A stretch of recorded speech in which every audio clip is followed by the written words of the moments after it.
Salut, c'est Alex, je te résume les plus grosses actus K-pop de la semaine. Concernant d'abord les BTS, V a follow Top de Big Bang sur Instagram.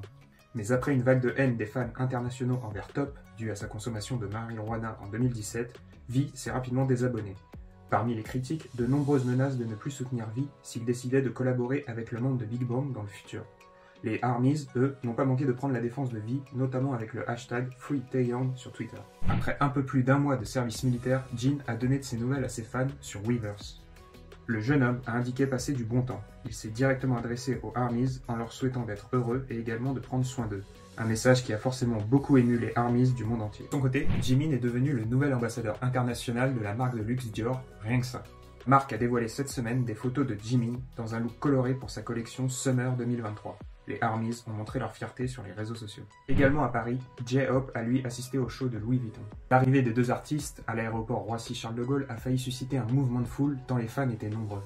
Les ARMYs ont manifesté leur mécontentement envers les fans françaises présentes à l'aéroport en rappelant que Jimin et J-Hope devaient être fatigués par le long voyage et méritaient un peu de calme. Bien évidemment, les membres de BTS ne sont pas les seules idoles présentes à cette Paris Men Fashion Week 2023. Taeyong de Big Bang, Ten de NCT ainsi que Wavy et Jonghan de Seventeen ont également fait le déplacement.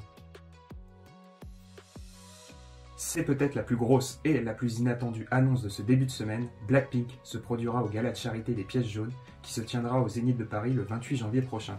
Le show sera diffusé sur France 2. En revanche, il y en a un qui doit regretter sa dernière émission. Si vous n'avez pas suivi l'actu de la semaine dernière, Jay de Henhypen s'est exprimé en direct sur l'histoire de la Corée du Sud, un sujet très sensible. Maladroit, l'artiste a expliqué qu'au vu du peu de matière, l'histoire de la Corée pouvait s'étudier en seulement quelques semaines.